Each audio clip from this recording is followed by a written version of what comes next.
Good morning or good evening or afternoon. I guess depends where you're at. It's super early morning for me. I had promised myself I was going to go to bed at a decent hour tonight, but in the chase of trying to get Kappa before the wipe happened, I was up late. And then it was like I might as well stay up and see when the patch happens. And then BSG did a surprise podcast. And here we are looking at patch notes at 3:47 in the morning with a half a glass of whiskey and me being so tired that I have no idea how I'm going to stream and do content for y'all tomorrow, but we'll figure it out. We have here behind us the patch notes for 12.12. Now, these are preliminary patch notes, if you will. They're going to get expanded on. They're not going to include everything in here because they like us to discover stuff, which I'm all for. I love that. I like being able to discover things. I don't want everything shown to me. That sense of adventure and discovery is an awesome part of the new patch process. And this is a big patch. This is a huge patch. I've only played the game for about 2 years, so I'm not an old timer. I didn't play before like the animation med and stuff like that. But this, for me, is the biggest change to the game that I've seen since I've started playing. This is huge. Some of the stuff in here is unbelievable. And I'm not going to butter it up. We'll just dive right into it and talk about it some more. So starting off, key changes they talk about. Number one, they added the Lighthouse location. You guys should go read this because I'm not going to go over line by line because this video would be 40 minutes long. So I'm just going to kind of browse through here. I'm going to hit up some of the big points. But at the end of the day, there's some different words for the Lighthouse location. There's what it is and some new aspects to how AI act on it. And that's what we get. The second point does. The Lighthouse location will feature a new AI type. Ex-USEC operatives, also called rogues. Kind of strikes me as raiders, but they're like USEC raiders specifically. They're well-armed, well-trained, and use coordinated combat tactics. At the end of the day, they don't attack USEC players directly.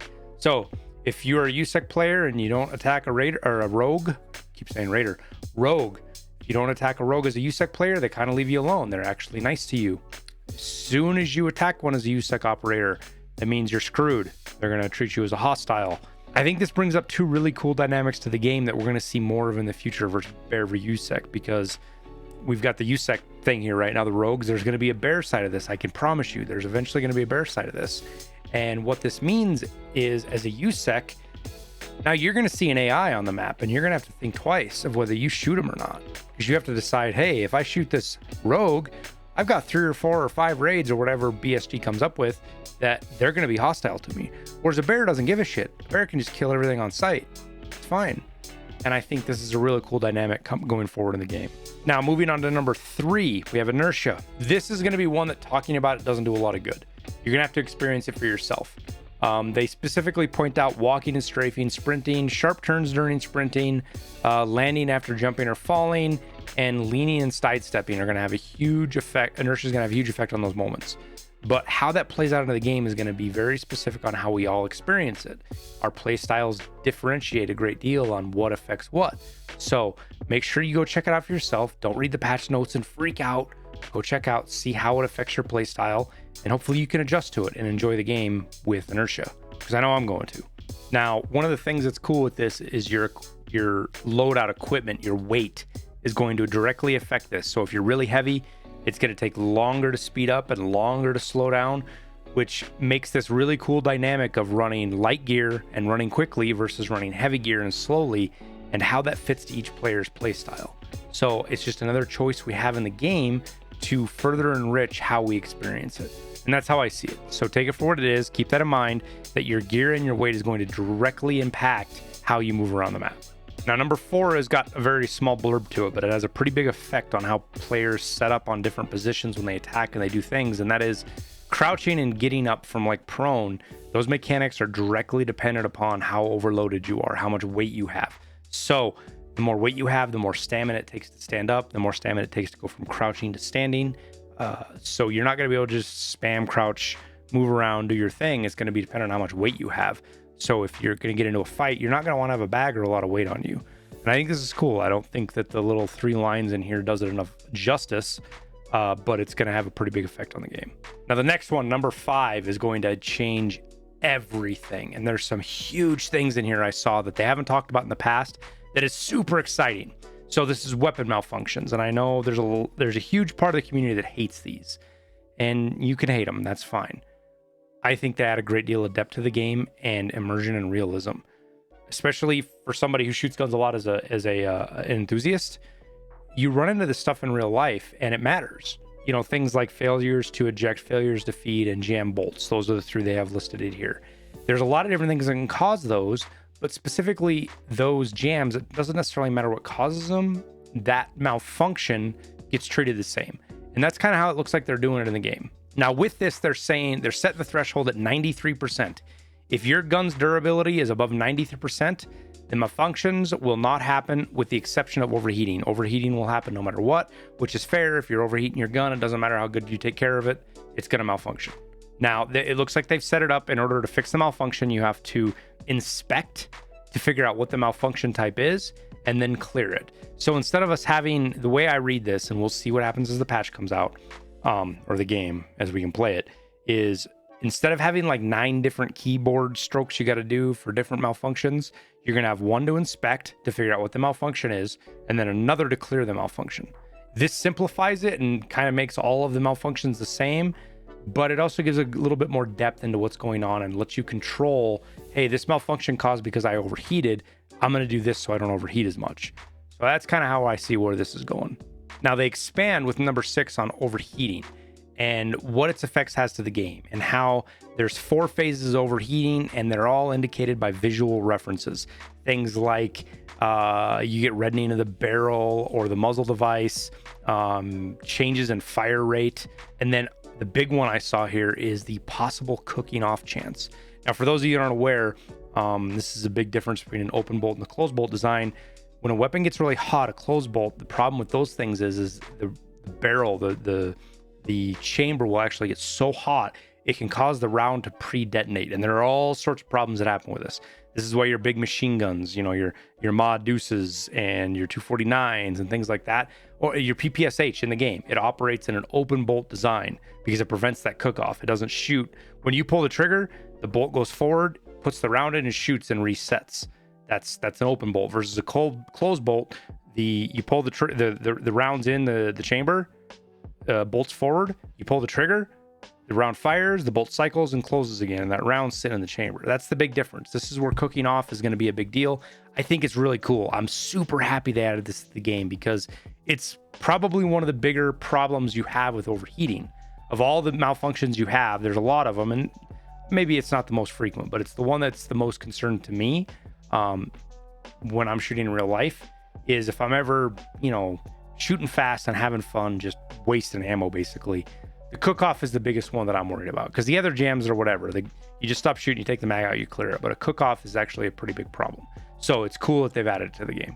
Now on to number 7, ballistics. I'm not going to get into this a whole lot. We'll do videos down the road on this once we get a chance to dive in and really see this stuff. But basically, they flatten the trajectories of everything to get it to a little bit more of a realistic trajectory versus what it was before.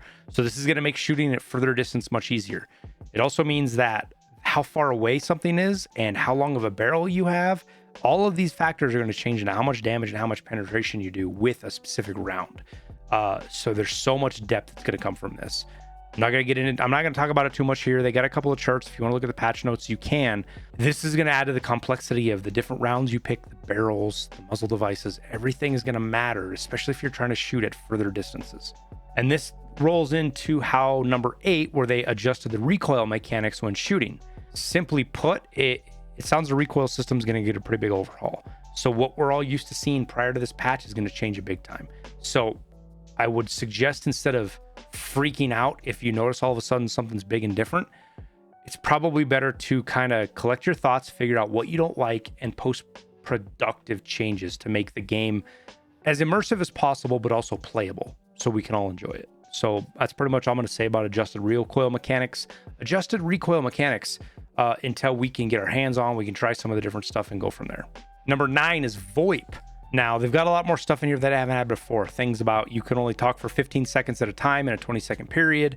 If you abuse it, you're going to get into trouble. The audibility of the voice depends on distance, as well as other sound modifiers, room, partitions, floors, walls, headphones, all of that stuff, visors. It's all going to have an effect on the voice, so it's going to be locale.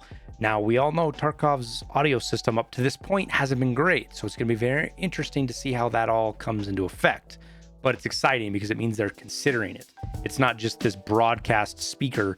You know, your VoIP is going to be able to determine your buddy's on the room to your left. He can say, hey, I'm over here, and you know he's there, and the noise you're hearing to your right is not your buddy. So good stuff. Keep it clean. Don't be little kids with this. There's little kids. You're going to be little kids.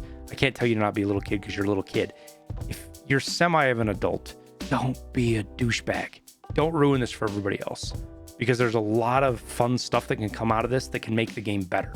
Don't go the other direction. Don't ruin it for everybody else.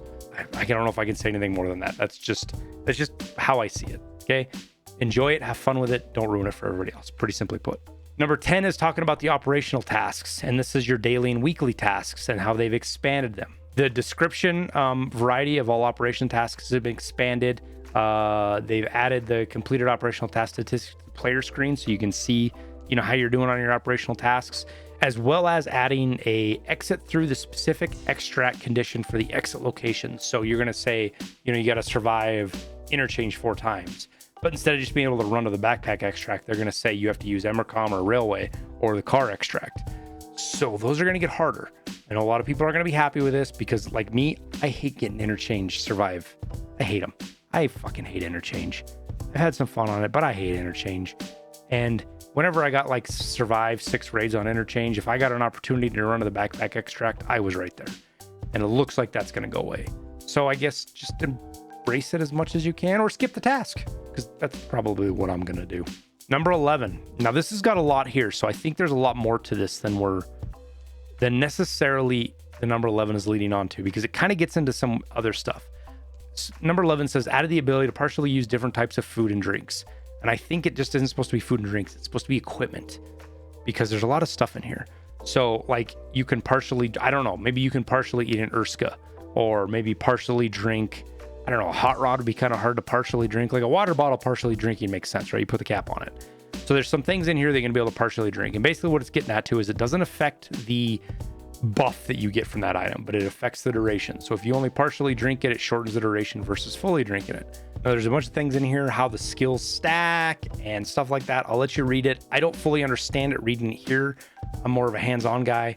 We'll get into raid, we'll play around with it, we'll see how it affects it, and maybe we'll do a video then, if it warrants it, basically.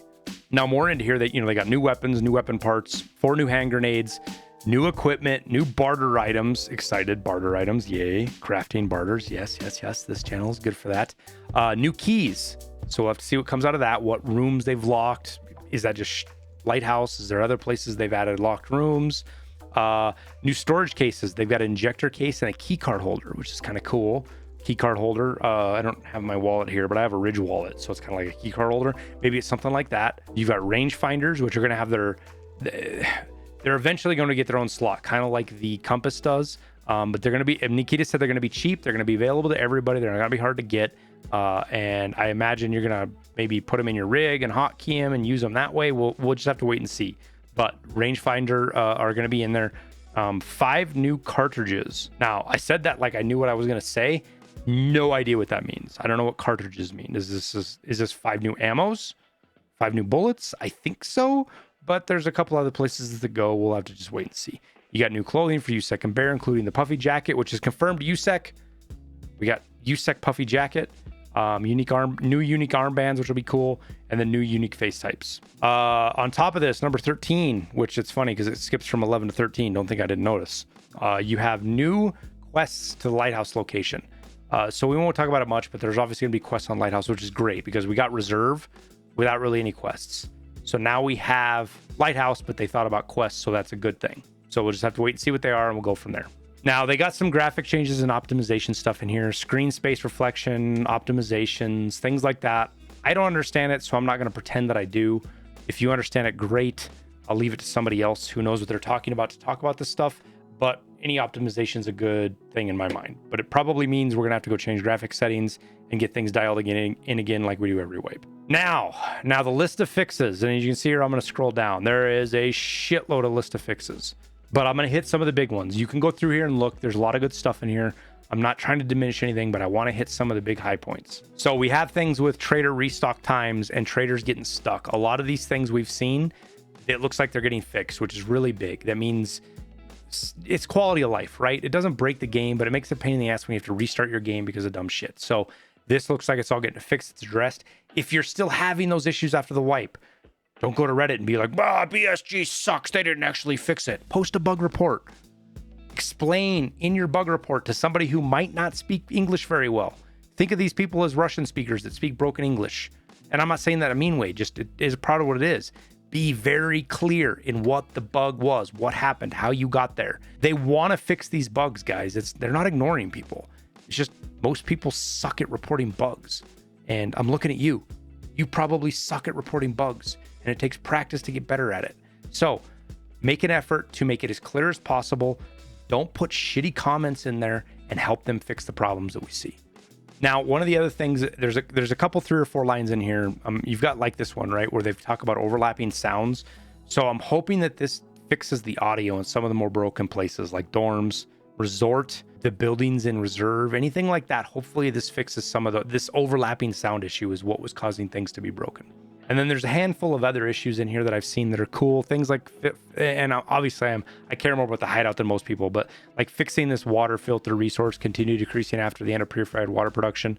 I noticed this was fixed at the end of the wipe. Like I think it was already fixed. Maybe I'm just being rose-colored sunglasses or something, but this is a good fix. It's quality of life stuff. It doesn't change the game a lot, but there's things in here, you know, trader restock timer could disappear at the end. Things like this that are going to make life a lot easier when they're fixed. Hopefully they're fixed. We'll see. It's our part to test it out. We'll figure it out. Now, kind of moving down, there's a lot of little fixes in here, things with audio, like I said before, various game crashes, visual discrepancies, things like that. Read through the list, see if there's anything that pings something you were really worried about. Hopefully they check a box there. But this isn't going to be everything. This is like the big issues that they saw that they wanted to fix, but this isn't everything. Just because something's on the list doesn't necessarily mean it was fixed. So do your part as a beta tester, whether you like it or not. That's what we all are. Submit your bug reports, help them get this stuff corrected. Now, they've got a whole various fixes side here that talks about some things, and I kind of shrug it off, but there's some huge things in here. There's some huge things in here that's going to make the community's heads explode. So first off is the ability to quick throw grenades. No longer if you hit G will you throw a fucking grenade right away. If you hit G, your character will take a random grenade into his hand from your chest rig or pockets, and then you have to throw it from there. So I hotkey grenades all the time because I like to underhand throw them, and that's how you do it. This is going to give you the ability to very specifically select the grenades you want. It's also going to remove grenade spam. You're going to get a chance to hear somebody pulling a grenade out. You know, there's not going to be this quick grenade stuff, which I think adds to the betterment of the game. Quick grenade spam is not a good thing. So this is going to need some tweaking. It's not going to be perfect out the gate, but I'm really excited for it. So I'm going to scan over this really quick because there's not much to talk about, but they've added new crafting recipes and adjusted some. We'll get into a great deal of detail about this. This is one of my first priorities as a content creator. I always level my hideout up as fast as I possibly can because I can get you guys this information. So I'm excited for this. We won't talk about it any more than that though. They also talked about all keys now have a durability. All keys have a durability. So it's 100 units, except for keys that already had a durability, right? So like marked room keys, I'm not going to get into the specifics. Factory key, marked room keys, there's a bunch of them. They already had durabilities. It doesn't look like those changed. But if you have a dorm's room 214 key, it's got 100 use durability on it. Now this is a test. I bet this comes down. They just want to put 100 durability on a bunch of keys and see how they get used, and they can measure how much they get wore through, and we'll start to tweak from there. So this is a good thing.